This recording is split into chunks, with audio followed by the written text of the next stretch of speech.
¿Y si te dijera que el juicio más famoso de la historia fue una farsa? ¿Y si todo lo que sabes sobre la condena de Jesús fue manipulado? Durante 2000 años nos han contado una historia de un juicio inevitable, de una traición y un sacrificio. Pero si esa historia fuera solo la superficie, si debajo de la versión oficial existiera una verdad mucho más oscura, una conspiración política y una serie de ilegalidades tan graves que fueron deliberadamente ocultadas, si alguna vez has sentido un vacío que la religión no ha podido llenar, si has tenido dudas que te dijeron que eran pecado, si has sentido que algo no encajaba en el relato oficial, no estás loco.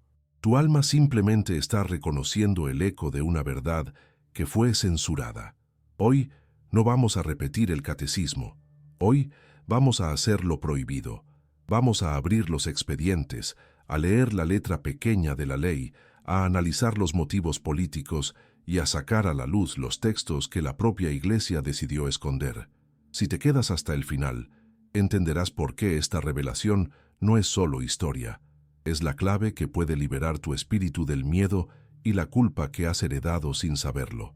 Esta puede ser la verdad que tu alma siempre buscó. Antes de que demos el primer paso en esta investigación, quiero pedirte que hagas un acto de compromiso.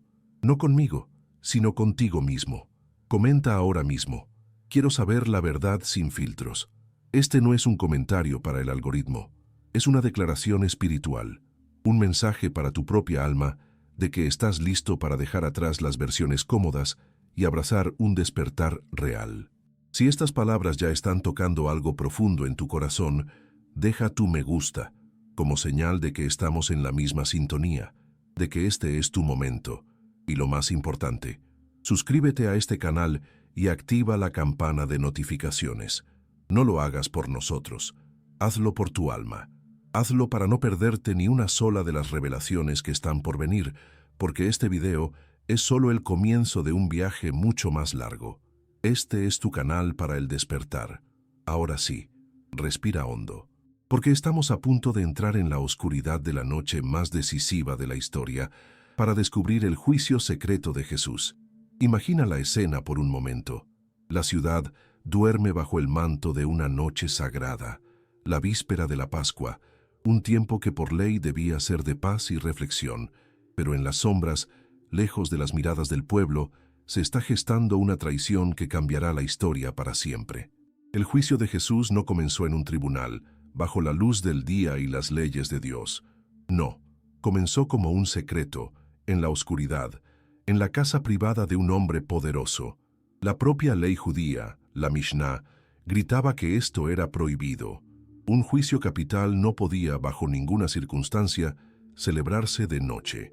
Era una regla sagrada, diseñada para proteger a los inocentes de las decisiones apresuradas, para evitar que la oscuridad de la noche nublara la justicia.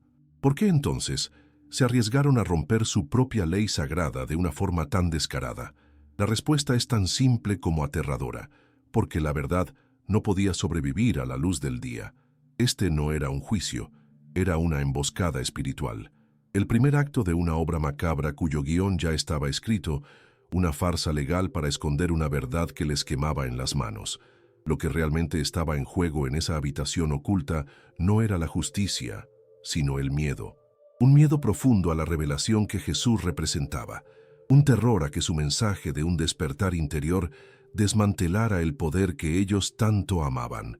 Y aquí es donde la farsa se vuelve todavía más evidente. Una vez reunidos en su cónclave prohibido, ¿qué hicieron? Presentaron pruebas, llamaron a testigos honestos. No, los evangelios mismos, los textos que la Iglesia ha canonizado, admiten la verdad sin tapujos. Buscaron testigos falsos. Piénsalo bien. La propia acusación salió a cazar mentiras después de arrestar al acusado. ¿Qué clase de justicia es esa? Es el acto de quien ya ha decidido el veredicto y solo necesita una excusa para anunciarlo. Pero ni siquiera en su corrupción fueron competentes. Sus testigos comprados se contradecían, sus historias no encajaban, especialmente sobre aquella misteriosa profecía de destruir el templo y reconstruirlo en 3 días. La ley era clara. 2 testigos debían coincidir en cada detalle. La más mínima fisura en sus relatos y todo el caso se derrumbaba. y se derrumbó. El plan A, el de la mentira organizada, había fallado. Imagina la frustración en esa sala, la tensión palpable.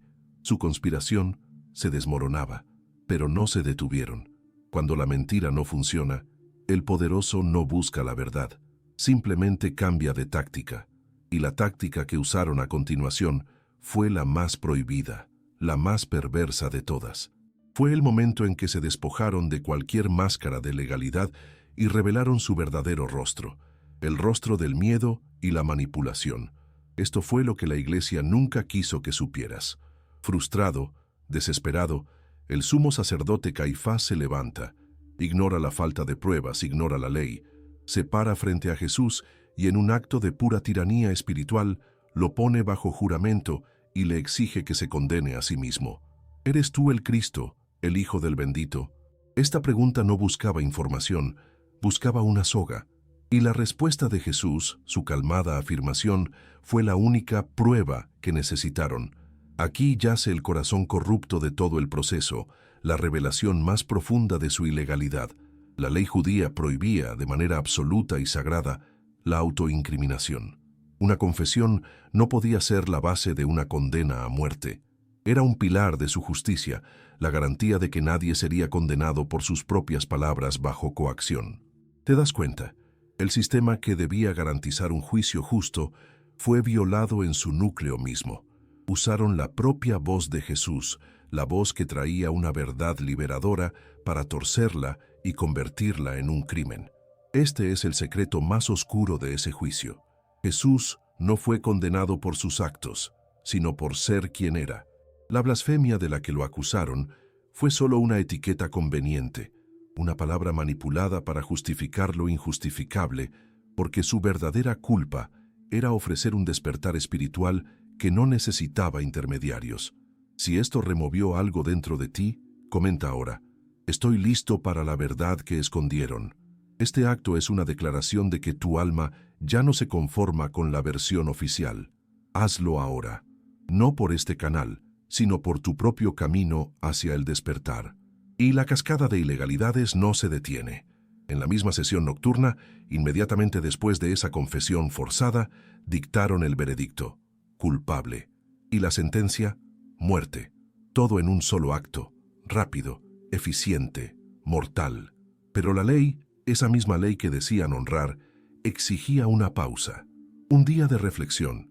Si un hombre era encontrado culpable, el tribunal debía esperar al día siguiente para sentenciarlo. ¿Por qué? Para dar tiempo a la misericordia, para que los jueces pudieran reconsiderar, para que un voto de condena pudiera convertirse en uno de absolución. Pero para Jesús no hubo esa gracia. No hubo tiempo para la piedad. El veredicto fue un golpe de martillo en la oscuridad, sin espacio para la duda o la reflexión. Es más, hay una ironía legal que es casi una profecía.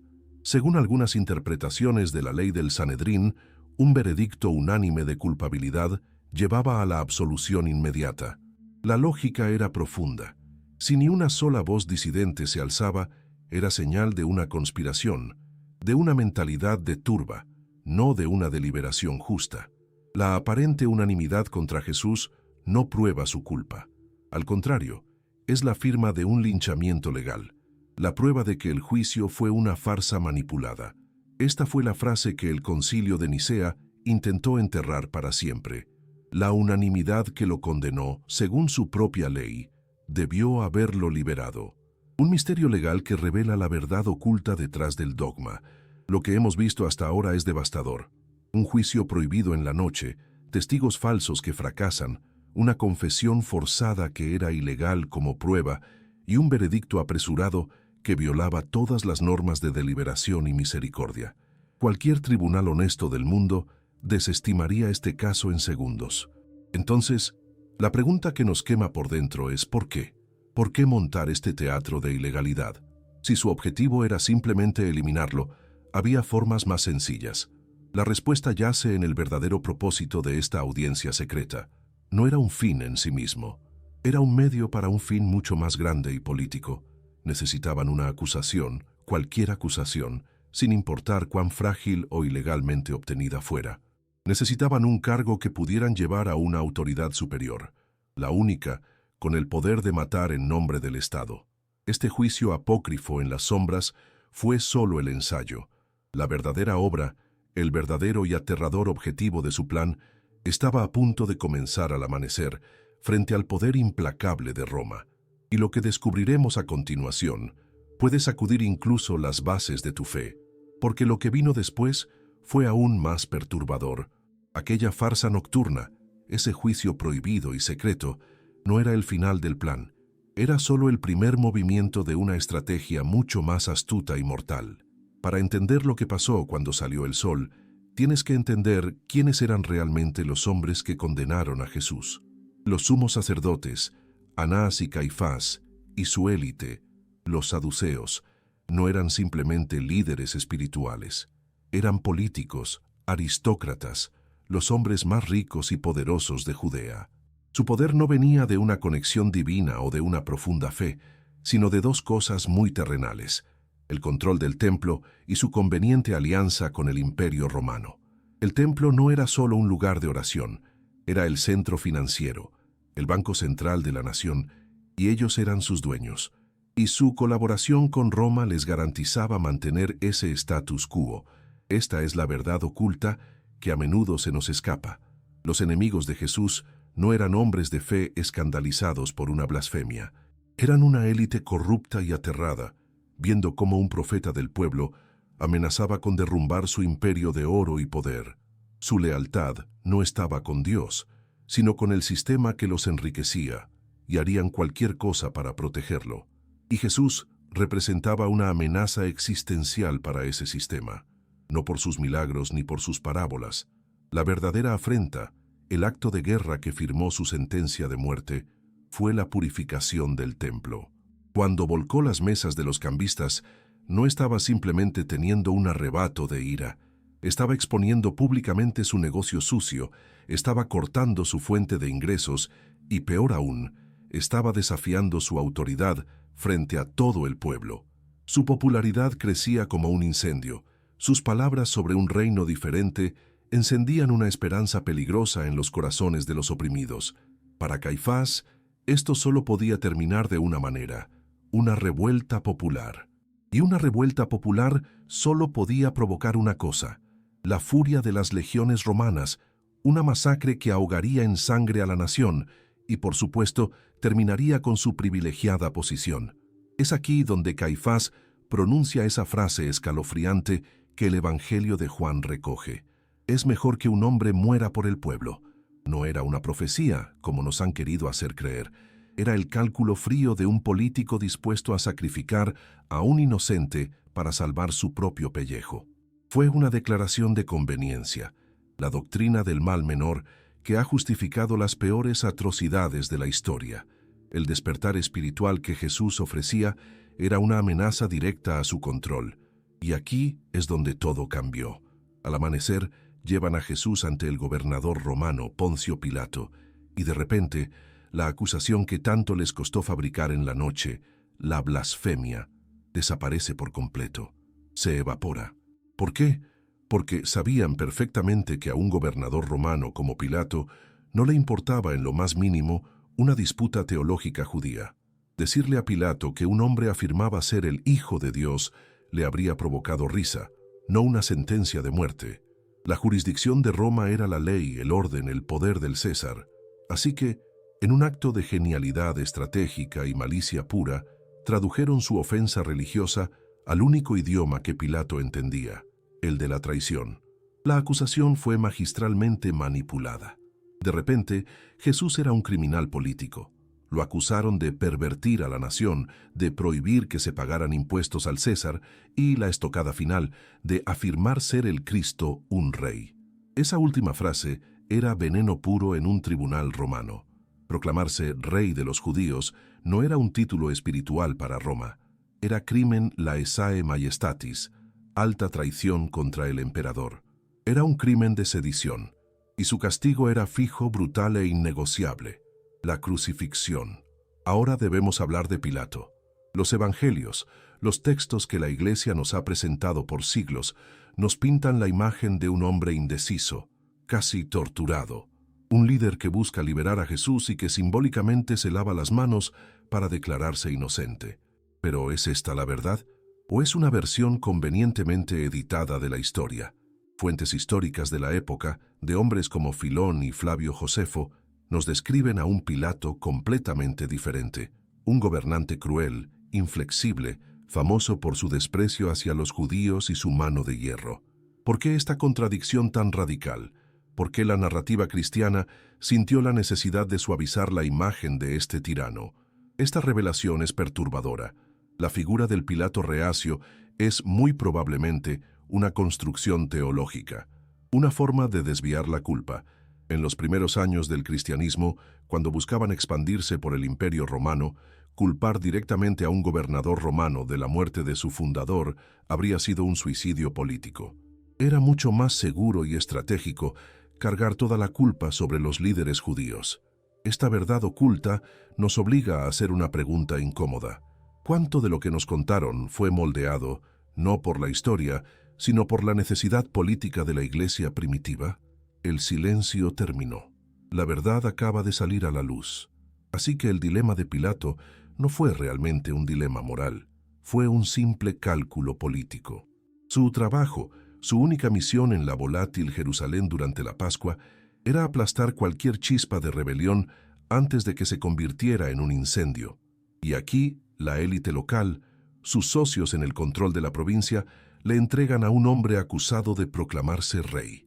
Para un hombre como el verdadero Pilato, el Pilato histórico, la decisión era obvia y sencilla. La ejecución no era una opción a regañadientes, era una herramienta estándar de gobierno, una forma de enviar un mensaje claro a cualquiera que soñara con desafiar el poder de Roma. La condena de Jesús no se decidió por los gritos de una turba manipulada, sino en el frío despacho de un gobernador pragmático que vio la oportunidad de apaciguar a la élite local y reafirmar su autoridad de un solo golpe. Este juicio romano no fue una búsqueda de justicia, fue una transacción, un favor político, un acto de preservación del poder. Y esto fue apenas el comienzo del secreto, porque si la política terrenal ya es así de turbia, lo que los propios evangelios revelan sobre sí mismos es aún más desconcertante. Ahora nos adentramos en un territorio aún más profundo, un lugar que la Iglesia a menudo ha preferido no explorar en detalle con sus fieles. Hemos asumido durante siglos que los 4 evangelios son 4 relatos armoniosos de los mismos hechos, como 4 cámaras grabando el mismo evento desde ángulos ligeramente distintos. Pero, ¿y si te dijera que eso no es toda la verdad? ¿Y si la verdad oculta es que no tenemos un solo juicio, sino 4 juicios diferentes? 4 narrativas con contradicciones tan profundas que es imposible fusionarlas en una sola historia coherente.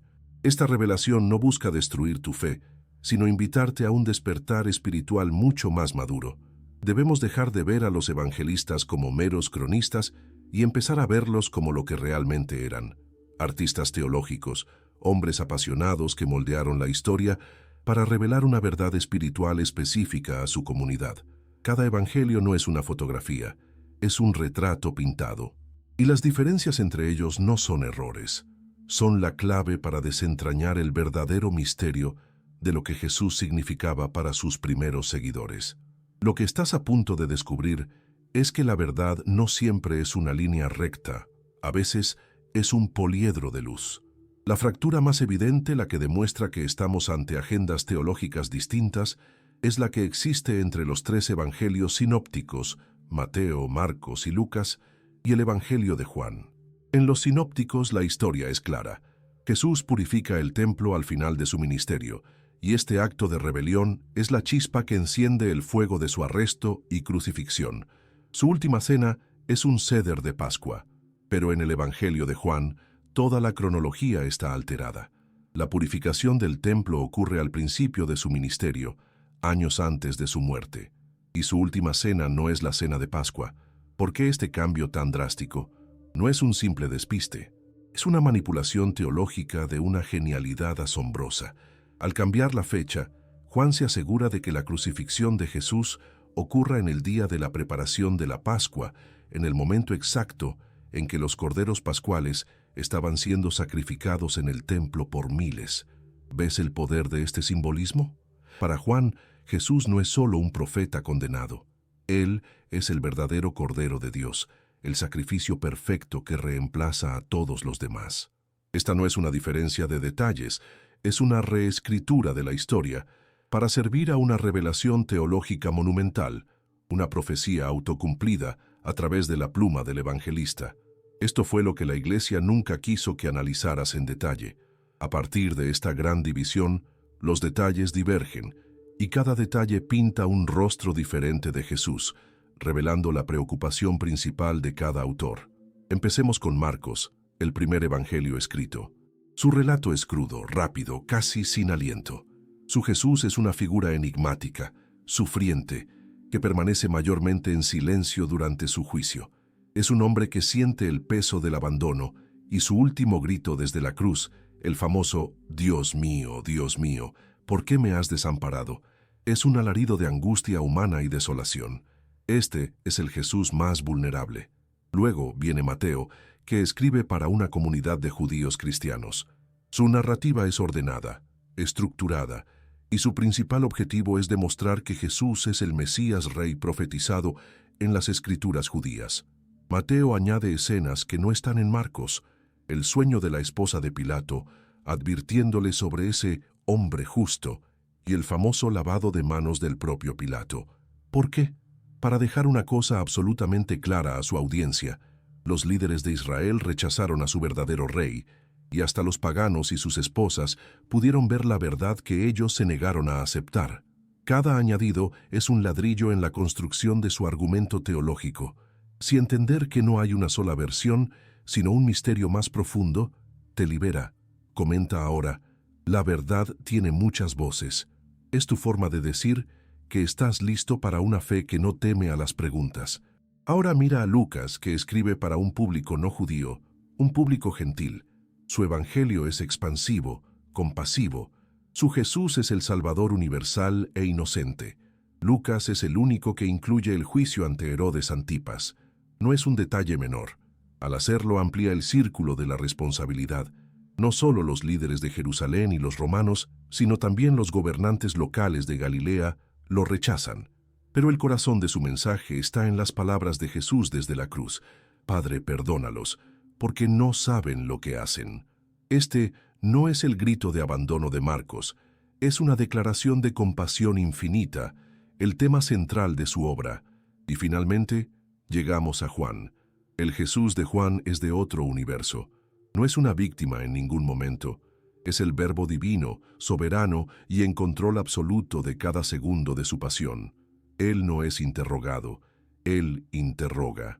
Sostiene un profundo debate filosófico con Pilato sobre la naturaleza de la verdad y del poder. No hay grito de abandono en su cruz. Sus últimas palabras son una declaración de victoria, un sello de autoridad. Consumado es. Misión cumplida. No lo mataron. Él completó su plan. 4 evangelios, 4 Cristos, el siervo sufriente, el rey rechazado, el Salvador compasivo y el Dios soberano. Así que, ¿qué hacemos con todo esto? La tentación es intentar armonizarlo todo, lijar las asperezas, crear una supernarrativa que mezcle y combine los 4 relatos. Pero hacer eso es traicionar la intención de cada autor, es destruir 4 obras maestras para construir un mosaico torpe. La verdad oculta aquí es que la fe madura no exige una historia única y plana. Nos invita a sentarnos con la tensión de estas 4 voces, a aceptar que el misterio de Jesús era tan vasto que un solo retrato no podía contenerlo. El poder no reside en encontrar una versión correcta, sino en la revelación que surge de sus mismas contradicciones. La historia del juicio nunca fue solo sobre los hechos, siempre fue sobre el significado, pero la trama se complica aún más. Porque en medio de esta tormenta de política y teología, emerge una figura enigmática, un hombre cuya liberación sella el destino de Jesús, un hombre llamado Barrabás. Y lo que descubrirás a continuación sobre su verdadera identidad puede ser la clave simbólica más impactante y censurada de toda la narrativa. En el corazón de la narrativa del juicio, justo en el momento de máxima tensión, aparece una figura que todos conocemos, pero que casi nadie comprende realmente: Barrabás. Nos lo han pintado siempre como un simple ladrón, un delincuente común, pero esta es una de las traducciones más pobres y convenientes de la historia, una que oculta una verdad mucho más explosiva. La palabra griega que se usa en los textos originales para describirlo es lestés, y en la Judea ocupada por Roma, como nos muestra el historiador Flavio Josefo, lestés no significaba ladrón, significaba rebelde, insurrecto, revolucionario. Barrabás no estaba en prisión por robar una bolsa de monedas. Estaba encarcelado por sedición, por haber participado en una revuelta violenta contra el poder de Roma, un levantamiento en el que hubo muertos. Esta revelación lo cambia todo. Barrabás no era un criminal cualquiera, era un prisionero político. Para muchos en esa multitud, probablemente era un héroe, un nacionalista, quizás un celote que luchaba con la espada por la liberación que todos anhelaban. No era simplemente un hombre, era un símbolo del camino de la violencia como solución, una alternativa muy real y tangible al mensaje de Jesús. Así que la elección que Pilato presenta a la multitud no es, como nos han enseñado, entre un hombre bueno y un hombre malo. Es algo mucho más profundo. Es un referéndum político y espiritual sobre la naturaleza misma de la salvación y del liderazgo. Es una pregunta lanzada al corazón de la nación. ¿Qué tipo de rey quieren? ¿Qué clase de liberador necesitan? Por un lado, está Jesús, el llamado Cristo, el que habla de un reino que no es de este mundo, el que predica una revolución interior, un despertar espiritual que libera del miedo y la culpa. Su poder no reside en la espada, sino en la verdad y el amor. Por otro lado está Barrabás, el revolucionario que representa la promesa de un reino terrenal, aquí y ahora, logrado a través de la fuerza, la sangre y el derrocamiento del opresor romano. La elección era entre la cruz y la espada, y la multitud, enardecida y desesperada, eligió la espada. Eligieron la solución política y violenta que podían entender, en lugar del misterio de la transformación espiritual que Jesús ofrecía. Fue un rechazo total y absoluto de su mensaje, un momento trágico en el que un pueblo eligió la guerra que conocía en lugar de la paz que no podía comprender. Pero lo que vino después fue aún más perturbador. Y ahora, prepárate, porque estamos a punto de desvelar un secreto que fue activamente censurado y ocultado por los escribas de la iglesia primitiva, un detalle tan chocante que amenaza con redefinir todo el simbolismo de la pasión. Algunos de los manuscritos más antiguos del Evangelio, textos citados por padres de la iglesia, tan importantes como Orígenes de Alejandría, revelan algo increíble sobre el nombre de este rebelde. Su nombre no era simplemente Barrabás, su nombre completo era Jesús Barrabás. Piénsalo por un segundo. Barabás es una frase en arameo. ¿Sabes lo que significa? Significa Hijo del Padre. La elección que Pilato realmente presentó a la multitud no fue entre Jesús y Barrabás. La verdadera elección, la verdad oculta en estos textos prohibidos, fue entre Jesús, el Hijo del Padre, el rebelde violento, y Jesús, el llamado Cristo, el verdadero Hijo del Padre. La razón por la que esta lectura fue eliminada de la mayoría de las Biblias posteriores es obvia. Era demasiado confusa, demasiado perturbadora, pero su posible autenticidad abre una puerta a una revelación espiritual tan profunda que te dejará sin aliento. El juicio ya no es sobre un hombre, sino sobre dos caminos, ambos encarnados en un Jesús Hijo del Padre. Si esta revelación te ha dejado sin aliento, escribe en los comentarios: Yo soy Barrabás. Es un acto de humildad y de entendimiento del verdadero significado de este sacrificio. Con esta verdad revelada, la escena se transforma en la alegoría más perfecta y poderosa de la expiación que puedas imaginar. Es el corazón del Evangelio cristiano, escondido en un detalle textual.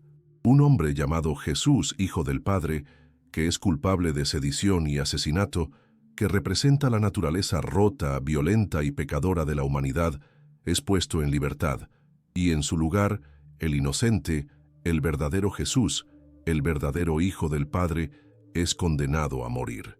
Es el intercambio divino, La multitud, al elegir a Jesús Barrabás, en realidad se está eligiendo a sí misma. Eligen al falso hijo del Padre, que refleja su propia condición caída, y al hacerlo, condenan al Hijo Divino que vino precisamente a sanar esa condición. En ese momento, Barrabás se convierte en el sustituto de toda la humanidad. Él somos tú y yo, la parte culpable que es inmerecidamente liberada, mientras el inocente ocupa nuestro lugar en el patíbulo. Este no es solo un evento histórico, es un drama cósmico, un misterio que explica el núcleo mismo de la fe cristiana, de una manera que ninguna doctrina o sermón podría lograr jamás. La verdad estaba ahí, oculta a plena vista. Este descubrimiento lo cambia todo. La liberación de Barrabás ya no es un pie de página extraño en la historia, un capricho de la multitud. Es el mecanismo central de la narrativa, el gozne sobre el cual gira toda la teología de la cruz. El juicio de Jesús no puede entenderse sin la liberación de Jesús Barrabás.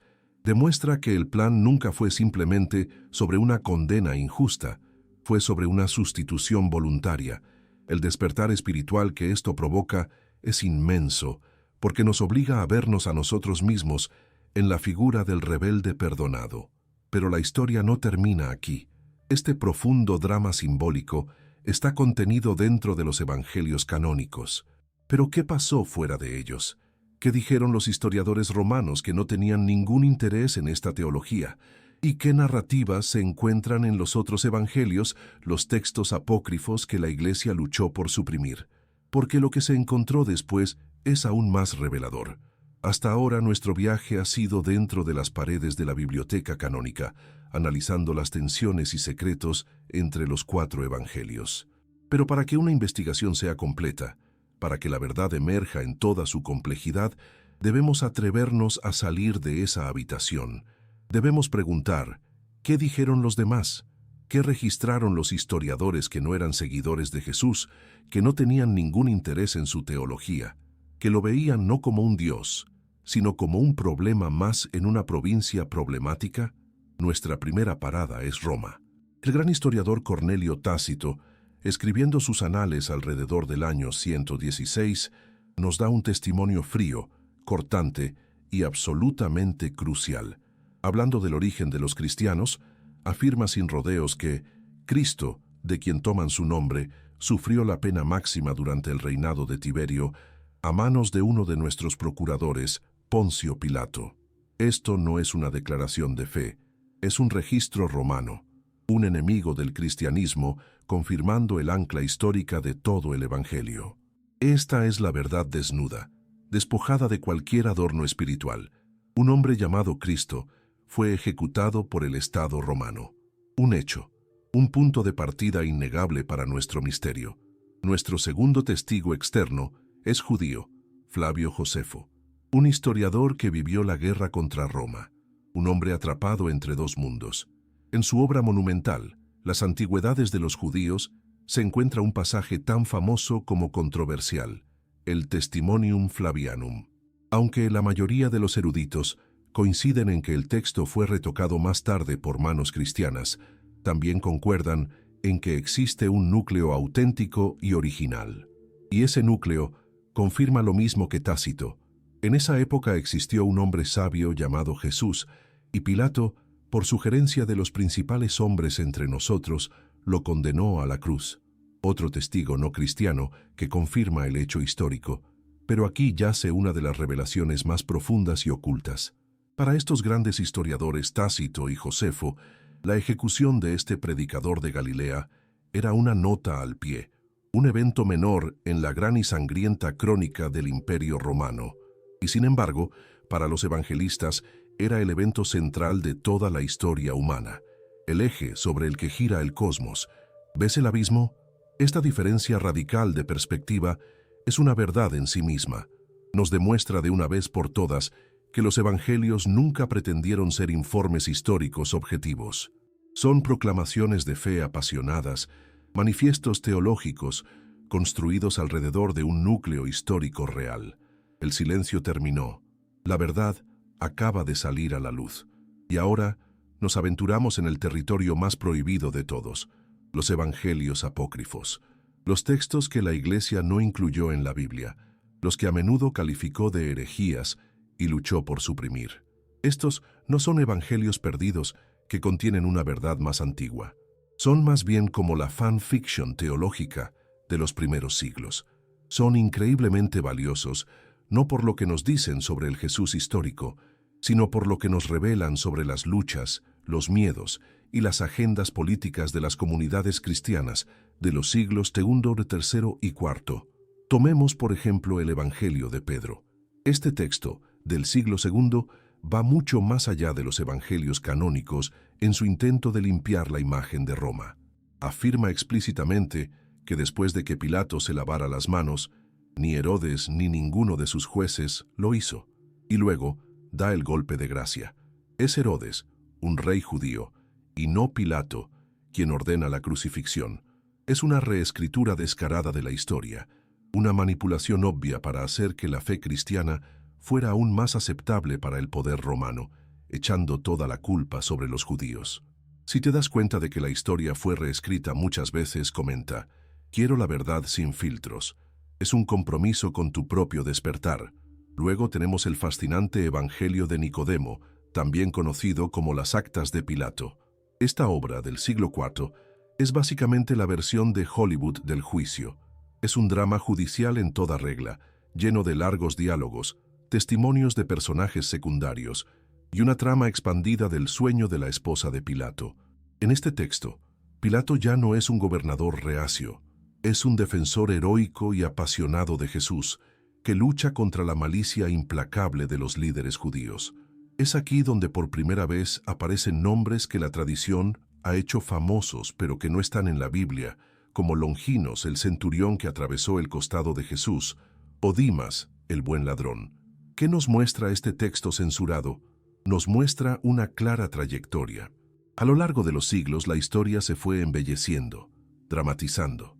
La figura de Pilato se fue limpiando más y más, mientras que la de los líderes judíos se fue oscureciendo. Este evangelio apócrifo es la prueba de que la narrativa del juicio no fue algo estático, fue un relato vivo que fue manipulado y moldeado para adaptarse a las necesidades de una iglesia cada vez más poderosa y, trágicamente, cada vez más antijudía. Así que, al final de nuestro viaje a través de la historia, la política y los textos prohibidos, ¿cuál es la gran revelación? Que el juicio de Jesús no es una historia simple con un único significado.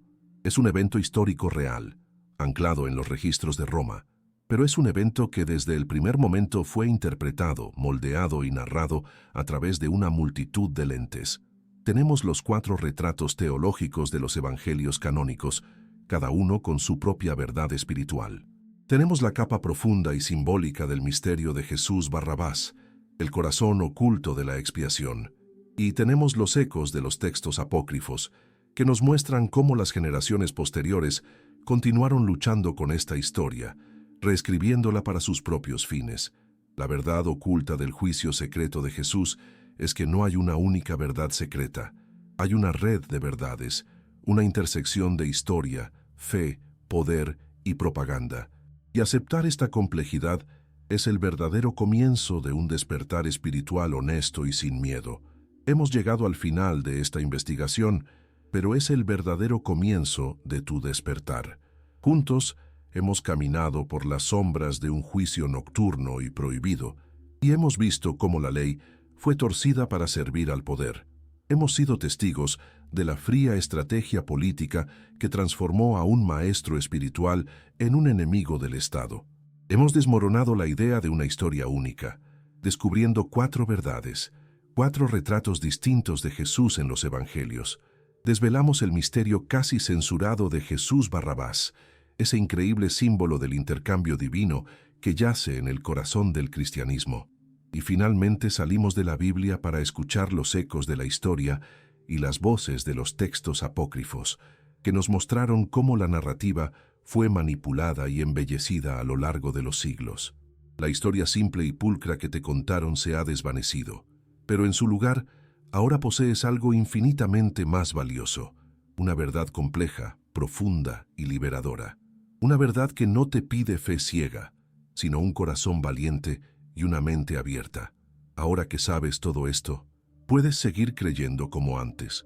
Puedes volver a ver esa escena de la misma manera, sabiendo de la farsa legal, de la conspiración política, de la verdad oculta en el nombre de Barrabás. ¿O ha nacido algo nuevo dentro de ti? Un anhelo de seguir buscando, de seguir cuestionando, de construir una fe que no se base en el miedo o en el dogma, sino en una conexión espiritual auténtica. Esta revelación no es un punto final, es una puerta que acabas de cruzar.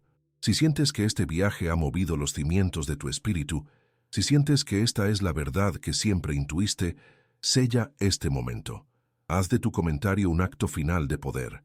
Escribe ahora mismo: estoy listo para la verdad que escondieron. Que no sea solo una frase, que sea tu declaración de independencia espiritual, tu promesa de no volver a conformarte con las mentiras cómodas. Este es tu camino. Y si quieres seguir recorriéndolo, si quieres seguir desvelando los misterios que aún permanecen ocultos, entonces tu lugar es aquí.